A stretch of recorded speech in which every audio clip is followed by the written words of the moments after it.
सुप्रभात बच्चों,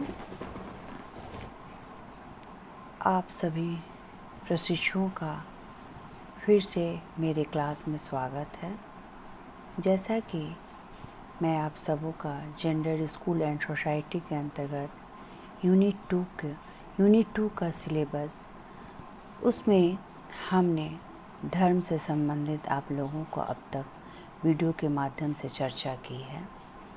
धर्म मानव का अलौकिकता से संबंध जोड़ता है। इसकी महत्व एवं आवश्यकता, लाभ एवं हानि को हमने पिछले क्लास में वीडियो के माध्यम से प्रस्तुत आप सबों तक किया था।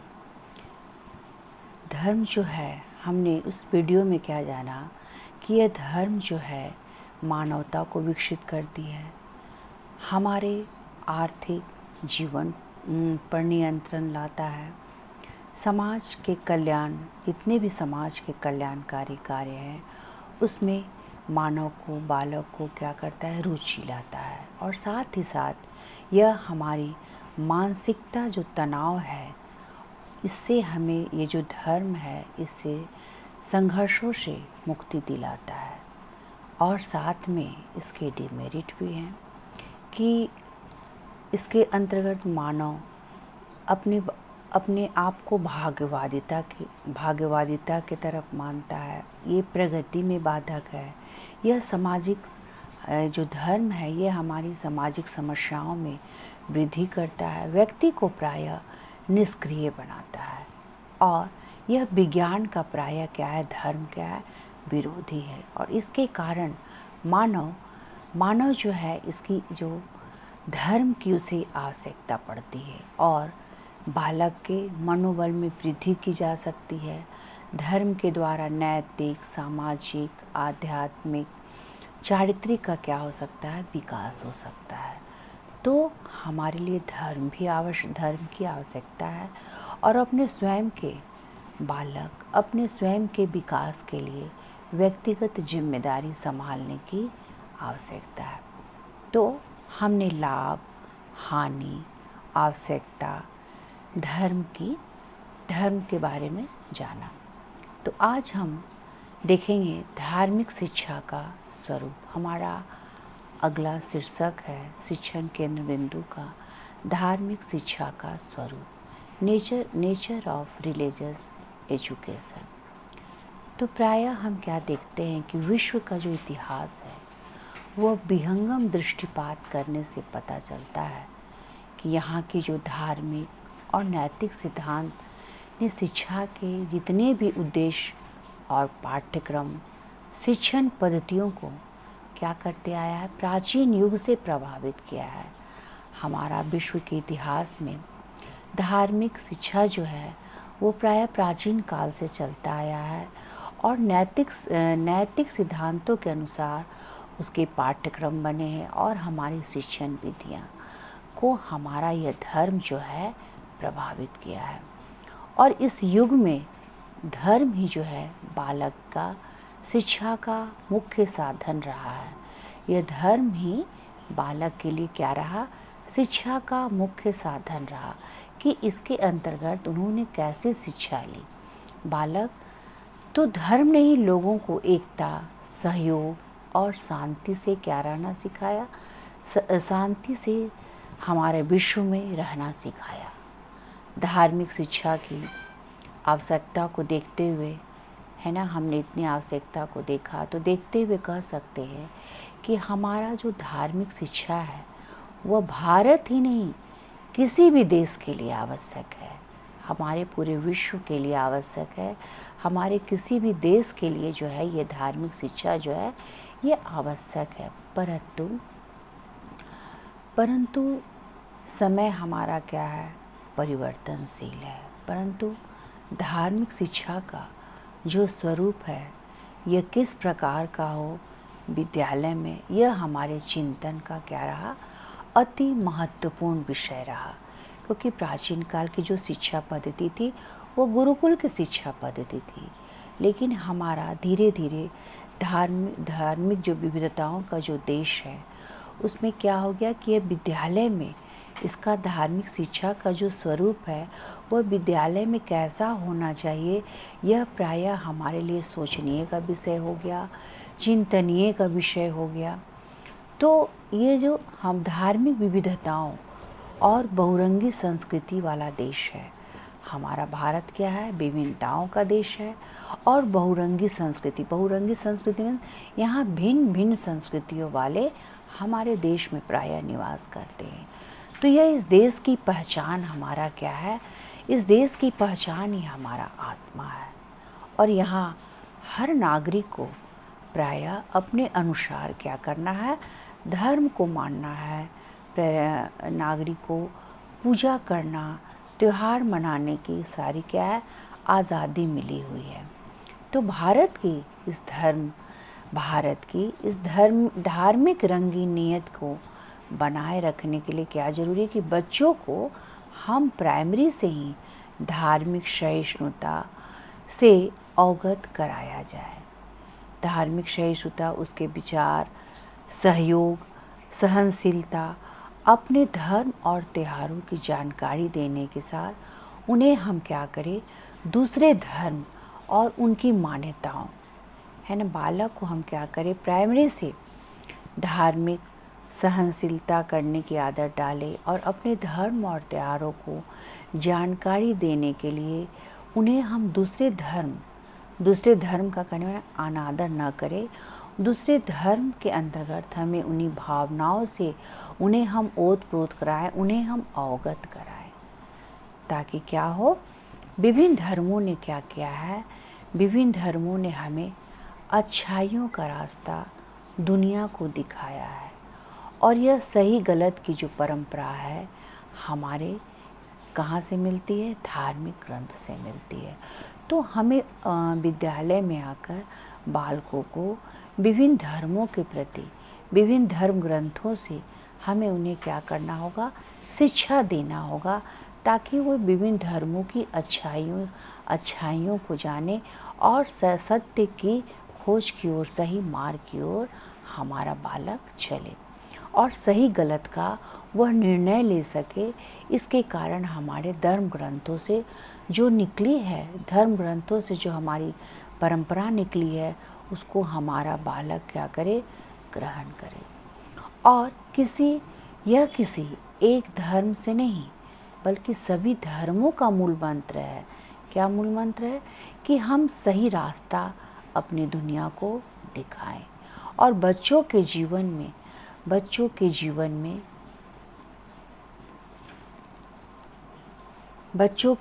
में हम क्या करें कि धार्मिक शिक्षा को बोझ न समझें। बच्चों के जीवन में धार्मिक सहिष्णुता का बहुत बड़ा प्रायः महत्व है, क्योंकि यही बच्चे को क्या करते हैं, आगे चलकर हमारे देश का भविष्य बनेंगे, अच्छा नागरिक बनेंगे, कुशल नागरिक बनेंगे।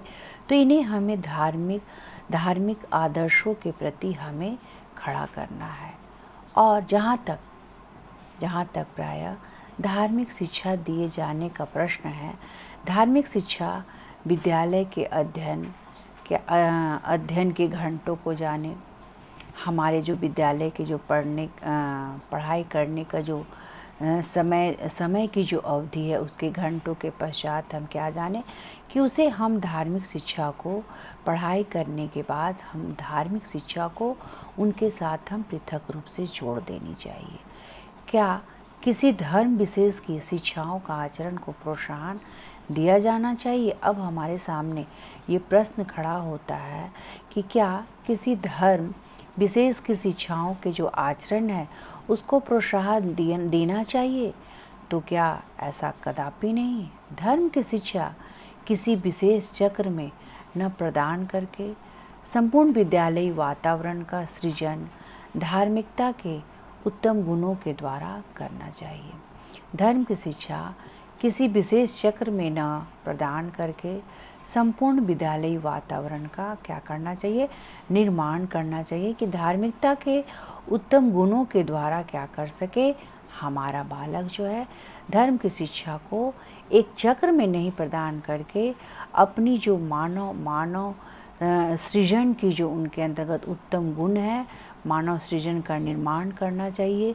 उन्हें धर्म से संबंधित हमें उत्तम गुण देनी चाहिए। ठीक है, यहाँ तक। अब बता रहा है कि धार्मिक शिक्षा के स्वरूप के अंतर्गत और हैं क्या। सभी धर्मों में अलग धार्मिक शिक्षण संस्थाएं क्या है, मौजूद हैं। जब सभी धर्मों के अलग अलग ग्रंथ हैं तो स्वाभाविक है कि धार्मिक शिक्षण संस्थाएं भी सभी में मौजूद हैं, जो अपने अपने धर्म प्रचार के लिए अपने ही धर्म के बच्चों को अपने ही धर्म के बच्चों को क्या करते, धर्म ग्रंथों को अपने धर्म प्रचार के अपने धर्म के बच्चों को अपने धर्म ग्रंथों और अपने धर्म के क्या करेंगे, महापुरुषों के बारे, महापुरुषों अपने धर्म ग्रंथों और अपने धर्म के महापुरुषों के जीवन, परिचय चित्र और आचरण संबंधी क्या करती है, शिक्षा देती है। और पर सामान्यतः क्या है, सरकारी स्कूलों में या सरकारी सहायता प्राप्त स्कूलों में इस प्रकार की जो धार्मिक या धर्म ग्रंथ संबंधी शिक्षा जो है आम तौर पर क्या है, नहीं दी जाती है। इसीलिए क्या कहा गया कि हम क्या कर सकते हैं, हम अपने विद्यालय में विभिन्न धर्म ग्रंथों से संबंधित महापुरुषों की जीवनी के बारे में बताना है, उनके परिचय के बारे में देना है, चित्र के साथ उन्हें बताना है बच्चों को। और सरकारी स्कूलों में और सरकारी सहायता के प्राप्त में हम उसे विभिन्न धर्म ग्रंथ संबंधी शिक्षा हम क्या करेंगे, आम तौर पर जो नहीं दी जाती है उन्हें हम इस तरह से उन्हें मार्गदर्शन करेंगे। तो शिक्षकों के द्वारा धार्मिक सहिष्णुता के व्यवहार का पालन करना और छात्रों के समक्ष आदर्श प्रस्तुत करने के शिक्षकों के द्वारा क्या करना चाहिए, धार्मिक सहिष्णुता, धार्मिक सहनशीलता के प्रति हमें व्यवहार का पालन छात्रों के अंतर्गत लाना चाहिए, उसे आदर्श प्रस्तुत करवाना चाहिए कि विद्यालयों में इसके लिए क्या करना चाहिए, विद्यालयों में हम प्रारंभ वंदना प्रे के साथ जो हम क्या करते हैं, विद्यालयों का आरंभ प्रवेश करते हुए प्रायः क्या किया जाता है, प्रारंभ वंदना के साथ हम करें और कुछ मिनट के लिए मौन के उपरांत क्या करना चाहिए, किया जाना चाहिए। विद्यालयों में भगवद गीता पाठ्यक्रमों में शामिल की जा चुकी है। हमारे प्राय विद्यालयों में भगवद गीता पाठ्यक्रमों में शामिल किया जा चुकी है। अन्य धर्मों के लोगों ने इस मांग को लेकर अपने धर्म ग्रंथों को क्या किया है, कुरान, बाइबिल और गुरु ग्रंथ साहिब जैसे अन्य धर्म ग्रंथों के सार भी क्या किए हैं, उन पुस्तकों में शामिल कर दिए हैं, है ना।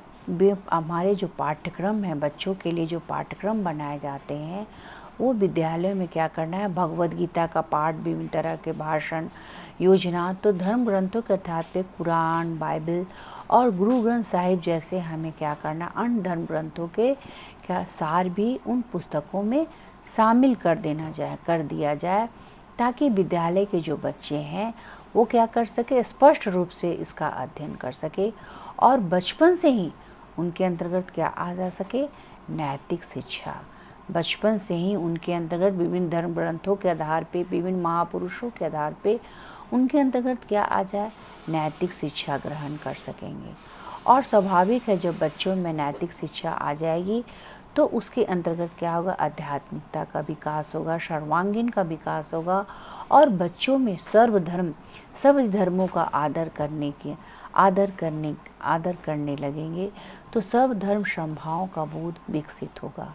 स्वेच्छा से किसी भी धर्म ग्रंथ अथवा महापुरुष के विषय में ज्ञान अर्जित करें। यदि बच्चों में सभी धर्मों के त्योहारों जैसी संस्कृति के प्रति आदर सम्मान पैदा करना जैसी मनसा है तो ऐसी व्यवस्था करनी चाहिए जिससे उदारता का विकास हो सके। क्या करना चाहिए, विभिन्न महापुरुषों के विषय में तो हमने जाना। अब बच्चों को समय पर विद्यालय में क्या है, सभी वर्ग के लोग आते हैं, सभी जाति के लोग आते हैं, सभी धर्मों के लोग आते हैं। तो यहाँ सभी धर्मों के त्योहार संस्कृति, तो बच्चों के अंतर्गत हमें क्या है, सभी धर्मों को संस्कृति के प्रति आदर और सम्मान की ऐसी मनसा हो जानी चाहिए, मेल भाव हो जानी चाहिए ताकि ऐसी व्यवस्था हो कि उनके अंतर्गत बच्चों में क्या हो, उदारता का विकास हो और सभी धर्मों को वे समान रूप से ग्रहण कर सके। इस प्रकार धार्मिक शिक्षा का स्वरूप क्या हो जाएगा, सैद्धांतिक न होकर हमारे लिए क्या होगा, व्यावहारिक हो जाएगा और व्यापक होना चाहिए, ताकि हमारा धर्म का जो शिक्षा का स्वरूप है वो आए दिन क्या हो, बढ़ता रहे और सरल हो जाए।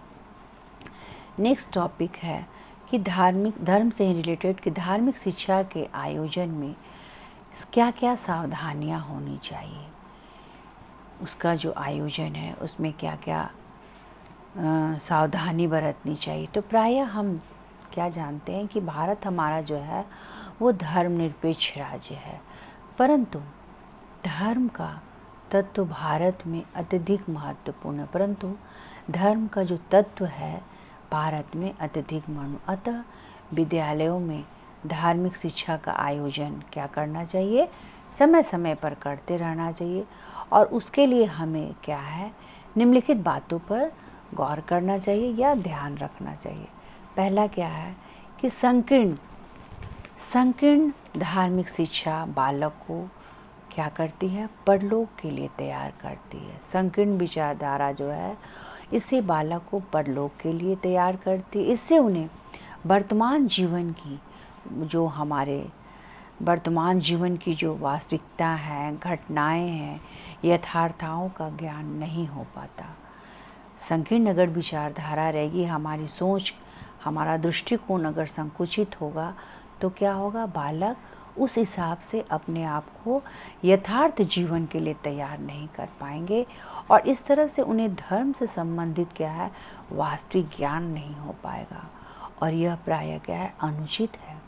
अतः बालकों को दूसरे संसार का ज्ञान न देकर हमें क्या करना चाहिए, समुदाय की वास्तविक समस्याओं को,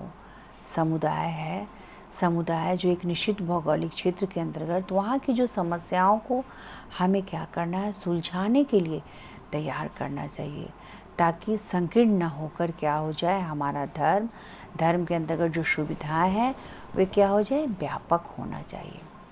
अब नेक्स्ट है सेकंड पॉइंट कि विद्यालय में धार्मिक शिक्षा प्रदान करते समय किसी अमुक धर्म के अंधविश्वासों तथा संस्कारों का क्या है, ज्ञान न दिया जाए, अपितु अंधविश्वासों और संस्कारों से बालक को क्या करना है, भटकाना नहीं है। उधर हमें अमुक धर्म के प्रति अंधविश्वासों में, अमुक धर्म क्या कि विभिन्न धर्मों के प्रति हमें गलत धारणा, बच्चों को अंधविश्वासों का ज्ञान नहीं देना चाहिए, अपितु बालक को उन गुणों का ज्ञान न दिया जाए जिन गुणों के क्या है, सत्यों का, बल्कि उन्हें हमें समय समय पर सत्यों का ज्ञान देना चाहिए जो संसार के लिए सभी धर्मों में क्या है, समान रूप से पाए जाते हैं।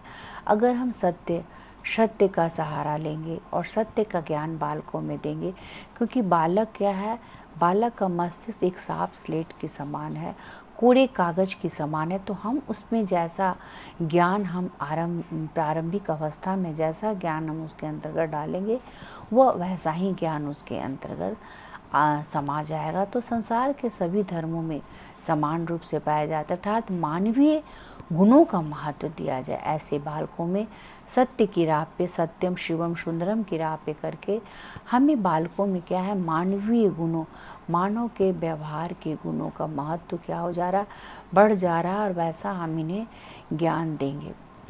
विभिन्न मानवीय गुणों के ज्ञान से हम इन्हें ओतप्रोत कर सकते हैं धर्म के द्वारा।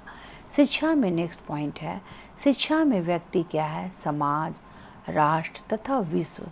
शिक्षा में व्यक्ति को समाज, राष्ट्र तथा विश्व की आवश्यकताओं को ध्यान में रखना है, तभी राष्ट्र का क्या हो सकेगा, विकास होगा। शिक्षा के क्षेत्र में हम व्यक्ति, समाज, राष्ट्र तथा विश्व की आवश्यकताओं को ध्यान में रखकर तभी राष्ट्र हमारा विकसित हो सकेगा। धार्मिक शिक्षा को नेक्स्ट पॉइंट है कि धार्मिक शिक्षा को विद्यालय द्वारा नहीं ठेलना चाहिए, विद्यालय द्वारा नहीं देना चाहिए, अपितु किसके द्वारा देना चाहिए, मंदिरों के द्वारा, मस्जिदों के द्वारा, गुरुद्वारों के द्वारा और चर्चा के द्वारा, ताकि विभिन्न धर्मों के प्रति इनकी रुचि बढ़े और ये विभिन्न धर्मों से संबंधित अपने आप को समन्वय कर सके और व्यक्तियों को उनकी आकांक्षाओं के अनुरूप धर्म का मानवीय व्यवहार आ सके। बालकों का सर्वांगीण विभिन्न मंदिर, मस्जिद, गुरुद्वारा, चर्चों के द्वारा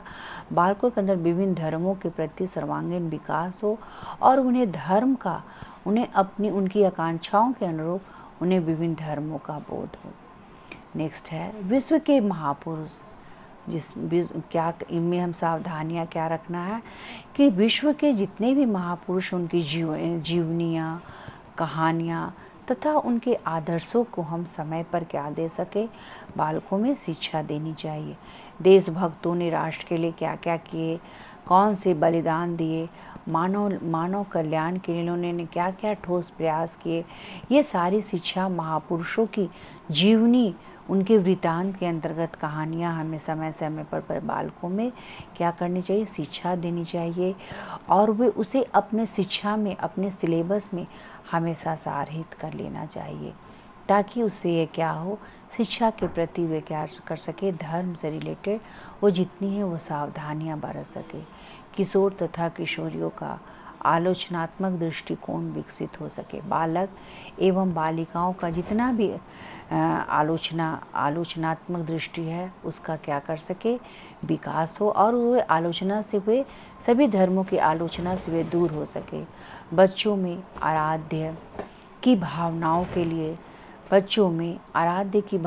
के लिए सभी प्रकार के आदर्शों, शिक्षाप्रद कहानियों द्वारा नैतिक गुणों का क्या कर सके, विकास हो सके, जिससे ये महापुरुषों के अनुसार उनकी प्रेरणा से उन्हें शिक्षा में सीख मिले, धर्म से सीख मिले और वे निरंतर प्रेरित हो सके बालक। तो नैतिक गुणों का विकास हो और विद्यालय में धार्मिक पुरुषों के जन्म दिवस भी क्या हो सके, प्रायः मनाना चाहिए। तो शिक्षक का जीवन ऐसा आदर्शपूर्ण होना चाहिए और उसका अनुकरण करते हुए बालक क्या है, उनके उत्तम आचरणों को सीखता है। धार्मिक क्षेत्र में उनके आचरणों को सीखने के लिए वे अपने आप को स्वयं प्रेरित करने की कोशिश करता है। धार्मिक शिक्षा नैतिक शिक्षा के आधार पर दी जानी चाहिए। धार्मिक शिक्षा हमारा क्या है, नैतिक आधार पर दी जानी चाहिए। इस संदर्भ में गांधी जी का मानना था कि नैतिकता के सिद्धांत सभी धर्मों में समान है और इस सब का ज्ञान क्या है, बालकों को अवश्य दिया जाना चाहिए। उनका, गांधी जी का क्या मानना था, जितने भी सारे नैतिकता के सिद्धांत है सभी धर्मों में समान है। प्रायः सभी धर्म क्या है, अलग अलग है, लेकिन क्या है, नैतिकता के सिद्धांत जो है वो सारे धर्मों में समान रूप से हैं और इस सब का ज्ञान बालकों को अवश्य देना चाहिए। Gandhi ji believed that the principles of morality are common in all religions. The knowledge of all these must be given to the children. ठीक है, नेक्स्ट पॉइंट है, धार्मिक शिक्षा के द्वारा बालकों के व्यक्तित्व का क्या होगा, बालकों के धार्मिक शिक्षा के द्वारा ही बालकों के व्यक्तित्व का सर्वोत्मुखी विकास किया जाना चाहिए। जैसे जैसे इनके अंतर्गत नैतिक गुण, आध्यात्मिक गुण, विभिन्न महापुरुषों से प्रेरणा की बातें आती हैं, तो बालकों का स्वाभाविक है कि बालकों का जो व्यक्तित्व है वो सर्वोत्मुखी विकास होते जा रहा है। और स्कूलों में धार्मिक शिक्षा अभिभावकों की इच्छा के अनुसार भी, ये भी ध्यान देना चाहिए कि स्कूल में धार्मिक शिक्षा उनके पेरेंट्स के अनुसार, इच्छा के अनुसार ही हम अपने बालकों में दे सके। तो सभी संदर्भों में हम क्या देखते हैं कि समन्वय का प्रयास किया जाना चाहिए कि सभी धर्मों का क्या हो, समन्वय हो, सभी एक सूत्र में बंधे और विद्यालय में शिक्षा के द्वारा क्या किया जाता है, शिक्षा के द्वारा प्रयास किया जाता है कि क्या हो, प्रजाति तथा नैतिक, जितने भी प्रजाति तथा नैतिक और समान आचरणों को हमें क्या करना है, महत्व दिया जाए। छात्रों पर मूल्यों को ज़बरदस्ती क्या करना है, थोपना नहीं चाहिए, उन्हें स्वतंत्र छोड़ देना चाहिए। सामान्य अच्छे गुणों, आदर्शों, मानकों और मूल्यों को सभी धर्मों में क्या है, संस्थान दिया जाना चाहिए। सभी धर्मों की क्या होनी चाहिए? शिक्षा संस्थान होनी चाहिए। और धर्मों की प्रवृत्ति क्या होनी चाहिए? शिक्षा संस्थानों में सकारात्मक होनी चाहिए। धार्मिक शिक्षा ऐसी होनी चाहिए कि जिससे संसार के सभी वर्गों में यूनिटी का आभास हो, एकता का आभास हो, एक सूत्र में बंधने का प्रयास हो, एक सूत्र में पिरोने का प्रयास हो। ठीक है, यहाँ तक आप लोग समझ गए होंगे। अब हमारा धर्म से ही रिलेटेड एक नया टॉपिक है, धार्मिक शिक्षा तथा पाठ्यक्रम, रिलीजियस एजुकेशन एंड कैरिकुलम। उसका कैरिकुलम, हमारा धार्मिक शिक्षा के अंतर्गत हमारी पाठ्यक्रम जो है वो कैसी होनी चाहिए। तो अभी हमने धर्म की शिक्षा के अंतर्गत में सावधानियाँ देखी, उसके स्वरूप देखे। तो अब पाठ्यक्रम में देखना है कि इसका धार्मिक शिक्षा का पाठ्यक्रम जो है वो बालकों के लिए कैसे लाभदायक हो, कैसे महत्वपूर्ण हो। तो प्रायः विद्यालयों में धार्मिक शिक्षा देते समय कुछ बातों का हमें क्या करना है, विशेष रूप से ध्यान रखना चाहिए। विशेष रूप से ध्यान रखना चाहिए कि भारत क्या है, एक धर्मनिरपेक्ष राज्य है। भारत जो हमारा है वो धर्मनिरपेक्ष राज्य है। और अतः इस दृष्टि से ध्यान में रखते हुए मुद्रालय आयोग ने अपना सुझाव दिया है इसके संबंध में, धर्म से संबंध में, कि क्या होना चाहिए पाठ्यक्रम से संबंधित। कि संविधान के अनुसार, मुद्रालय आयोग ने संविधान के अनुसार उन्होंने कहा, मुद्रालय आयोग के अनुसार, कि विद्यालयों में तो धार्मिक शिक्षा नहीं दी जा सकती। हमारी जो धार्मिक शिक्षा है वे विद्यालयों के अंतर्गत नहीं दी जा सकती, केवल ऐच्छिक आधार पर दी जा सकती है।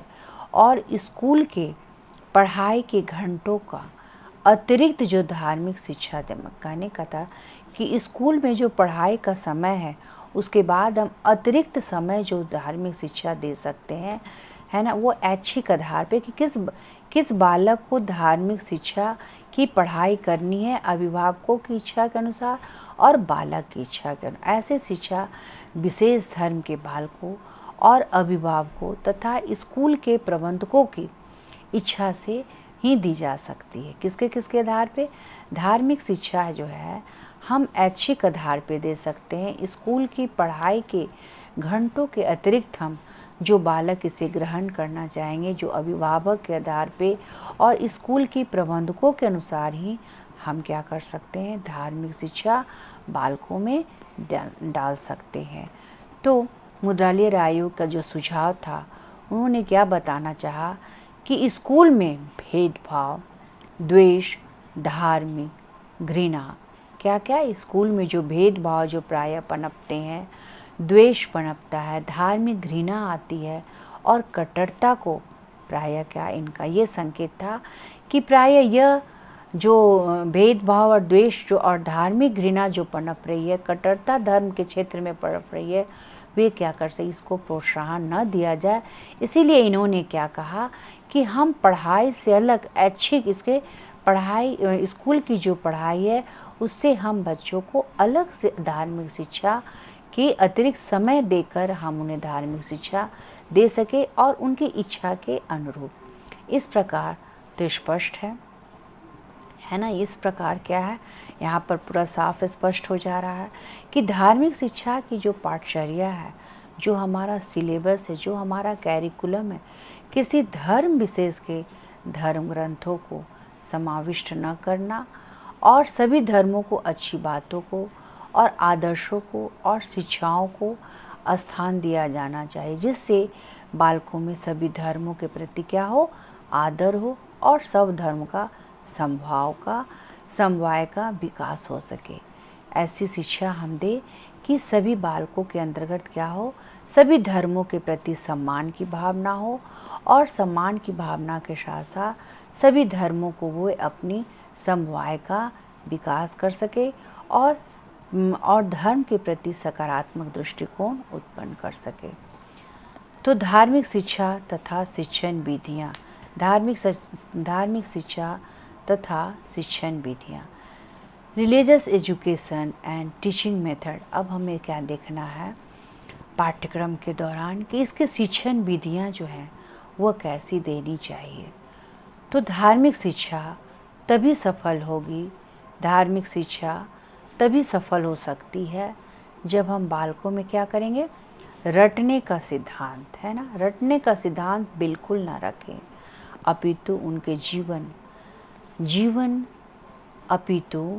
जीवन जो है और व्यवहार जो है वही उनका अभिन्न अंग है। बालकों के जो व्यवहार है उनके जीवन को क्या करता है, प्रभावित करता है। इसीलिए इन्होंने क्या कहा कि हम धार्मिक शिक्षा के अंतर्गत हम इन्हें रटने की पद्धति न डालें। कहने का मतलब भ्रमण की, मनोवैज्ञानिक विधि की, स्वानुभूति को प्रधानता देते हैं। अपनी स्वतः जिस धर्म का स्वतः जन्म हो उस हिसाब से वे अपनी शिक्षण विधियों को है ना समाहित करें, क्योंकि बालक का जो मानवीय व्यवहार है वे हमारे शिक्षा धर्म का अभिन्न अंग है। और इस हेतु क्या करना है, शिक्षण विधियों का चयन किया जाना चाहिए। किसके आधार पे, मनोवैज्ञानिकता के आधार पे, स्वानुभूति के आधार पे और उसके व्यवहार के आधार पे। कोरे सिद्धांतों तथा व्याख्यानों के प्रयोग से हमें क्या करना चाहिए, बचना चाहिए। कोरे सिद्धांत से बचना चाहिए और अनुभवों से हमें शिक्षा लेनी चाहिए, भ्रमण से शिक्षा लेनी चाहिए, व्यक्तियों के संपर्क से शिक्षा लेनी चाहिए। समाज से संपर्क में रह के हम समाज सेवा आदि क्रियाओं को हम क्या कर सके, अपनी शिक्षण विधियों में शामिल कर सके। इसके अंतर्गत क्या है, धार्मिक शिक्षा की शिक्षण विधियाँ क्या है, घूम घूम कर वृक्षाटन के द्वारा भ्रमण से शिक्षा और समाज सेवा और समुदाय में रह के और अपनी स्वानुभूति जो हमारा अपनी इच्छा है उसके अनुसार हम क्या कर सके, अपनी धार्मिक शिक्षा को हम अपने से पाठ्यक्रम में शामिल कर सके। नेक्स्ट क्या है, धार्मिक शिक्षा तथा अनुशासन, रिलीजियस एजुकेशन एंड डिसिप्लिन। प्रायः हर क्षेत्र में अगर देखा जाए तो क्या है, डिसिप्लिन हमारा अभिन्न अंग है। बिना अनुशासन के हमारा समाज क्या है, नहीं चलता है। तो धार्मिक जो शिक्षा है वो अनुशासन सिखाती है। शुरू से ही हम धर्म के प्रति क्या है, अपने संस्कारों को, अपने कल्चर को हम क्या करते हैं, धार्मिक शिक्षा उसके अंतर्गत हम उसको ग्रहण करते हैं। और धार्मिक शिक्षा हमें अनुशासन की ओर ले जाती है कि हमारा जो ग्रंथ है, हमारे जो पूजा पाठ करने की विधि है, कर्म कांड की जो प्रधानता है, इसमें हम एक निश्चित दायरे में बंधे रहते हैं और अनुशासन के साथ हम अपने धार्मिक क्रियाकलाप करते हैं। तो व्यक्ति के जीवन के प्रत्येक रूप में, परंतु यह अनुशासन का हो या दमनात्मक का हो या मुक्त्यात्मक का हो, क्या क्या हो, प्रत्येक रूप से या तो अनुशासन का हो या दमन है ना, कठोर नियंत्रण के साथ हो, या मुक्त्यात्मक न होकर या प्रभात्मक होना चाहिए, जिससे बालक में क्या हो, स्वानुशासन की प्रवृत्ति का विकास हो। स्वानुशासन में अपने ऊपर स्वानुशासन, अपनी शासन की प्रवृत्ति का विकास हो। उसके ऊपर कठोर नियम कानून न बनाया जाए कि इस धर्म की ओर तुम्हें आगे बढ़ना है, इस धर्म के प्रति, उसे धार्मिक क्रियाकलाप के प्रति, पूजा पाठ कर्म कांड के प्रति क्या, उसे स्वतंत्र रूप से छोड़ देना है। वो अपनी शासन, जिससे बालक को क्या होगा, अपने ऊपर वो अपनी शासन लागू कर सकेंगे और इस तरह से वो डर के माहौल उनके अंतर्गत क्या होगा, पैदा ना किया जाए। धार्मिक क्रियाकलाप के अंतर्गत उसकी ऐसी कठोर नियंत्रण न देना जाए कि तुम्हें ऐसा कार्य धर्म के प्रति करना है। तो बालक में हमेशा प्राय क्या हो जाए, डर का माहौल पैदा हो जाएगा और अनुशासन जो है उसके लिए कैसा कार्य करेगा, रुकावट का, अवरुद्ध का और बाधक का प्राय कार्य करेगा। इसीलिए हमें धार्मिक शिक्षा और अनुशासन को क्या करना चाहिए, सरल रहना चाहिए, स्वानुशासन छोड़ देना चाहिए। तो हम नेक्स्ट और क्या है, इसी से संबंधित धार्मिक शिक्षा तथा हमारा पाठ्यक्रम के अंतर्गत है धार्मिक शिक्षा तथा शिक्षक, रिलीजियस एजुकेशन एंड टीचर। धार्मिक शिक्षा, शिक्षक की भूमिका इसमें कैसी रहती है। तो अभी हमने सावधानियाँ के अंतर्गत में देखा था कि धार्मिक शिक्षा के अंतर्गत शिक्षा का क्या है, विभिन्न महापुरुषों के वृत्तांतों की कहानियाँ सुनाना, सविस्तार से उसे बताना, महापुरुषों की जीवनी से प्रेरणा के संदेश पहुँचाना, बालकों के अंतर्गत है ना सकारात्मक ऊर्जा लाना। तो धार्मिक शिक्षा प्रदान करने में शिक्षक की जो भूमिका है वह अत्यधिक बढ़ जाती है, क्योंकि यदि शिक्षक नहीं होगा तो क्या होगा, धर्मनिरपेक्षता और धर्म की व्यापकता की रक्षा नहीं हो पाएगी, क्योंकि शिक्षक ही हैं जो बालक के अंतर्गत आदर्श गुण के बीज बोने का काम करते हैं। तो हमारे समाज में और धर्म के क्षेत्र में अगर शिक्षक नहीं हुए तो धर्मनिरपेक्षता और धर्म की व्यापकता की प्रायः क्या होगी, रक्षा नहीं होगी, क्योंकि हमारा भारत क्या है, विविधताओं का देश है। तो हमें धर्मनिरपेक्ष राज्य में शिक्षक का जो उत्तरदायित्व है और महत्व है वह अत्यधिक है। विद्यार्थियों से पक्षपात रहित व्यवहार करे, कार्य व्यवहार करे, जाति समुदाय तथा वर्ग की भावनाओं से ऊपर उठने की जो लालसा है वह शिक्षक ही देता है कि हमारे कार्य व्यवहार जो है विद्यार्थियों के जो विभिन्न तरह के जाति हैं और उनके आधार पर जो समुदाय हैं, जो उच्च वर्ग निम्न वर्ग की जो भावनाएं हैं, यह कार्य क्या है, शिक्षक का कार्य है कि इन्हें कैसे मैनेज करना है। और उसके अंतर्गत में हमें ऐसे बालकों को जो विभिन्न जातियों और विभिन्न समुदायों के लोग हैं, विभिन्न वर्गों के लोग हैं, वो अलग अलग शिक्षा के तरफ जिनका झुकाव है, अलग अलग धर्मों के प्रति जिनका झुकाव है, वह कैसे इसको समाहित करे। ये धर्मनिरपेक्ष राज्य में शिक्षक का ये बहुत अहम भूमिका है और वह उसे बहुत बखूबी से निभाता है। धार्मिक शिक्षा तथा नेक्स्ट पॉइंट है धार्मिक शिक्षा तथा विद्यार्थी, रिलीजियस एजुकेशन एंड स्टूडेंट। तो प्रायः आज का विद्यार्थी हमारा क्या है, भावी नागरिक है। हमारा आज का छात्र, आज का बालक, आज का युवा क्या है, हमारे भविष्य का, हमारे भावी नागरिक हैं। भविष्य के आने वाली पीढ़ी के लिए हमारे भावी नागरिक है। और धार्मिक शिक्षा जो है वो शिक्षार्थियों के केंद्र में रखकर मनोवैज्ञानिकता पूर्ण ढंग से प्रदान की जाती है, जिससे उनमें नैतिक मूल्यों तथा आदर्शों का विकास हो सके। परस्पर सहनशीलता की भावना का विकास किया जाना चाहिए। धार्मिक शिक्षा शिक्षार्थियों को केंद्र में रख के क्या करना है, मनोवैज्ञानिक रूप से हमें उन्हें धार्मिक शिक्षा देनी है विद्यार्थियों को, क्योंकि विद्यार्थी जो हैं वे विद्यालय में रह के शिक्षार्थी धार्मिक शिक्षा, नैतिक मूल्यों को, आदर्शों की भावना को बहुत सहनशीलता से विकास कर सकेंगे।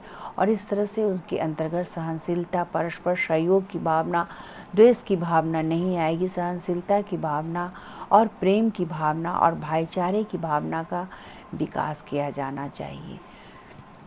यहाँ तक आप लोग समझ गए होंगे। इसी से रिलेटेड एक क्वेश्चन है कि धार्मिक शिक्षा का स्वरूप कैसा होना चाहिए, धार्मिक शिक्षा के अंतर्गत हमें क्या क्या सावधानियाँ बरतनी चाहिए और धार्मिक शिक्षा का पाठ्यक्रम कैसा होना चाहिए।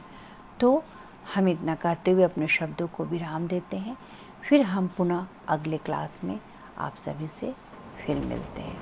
तब तक के लिए इजाज़त है।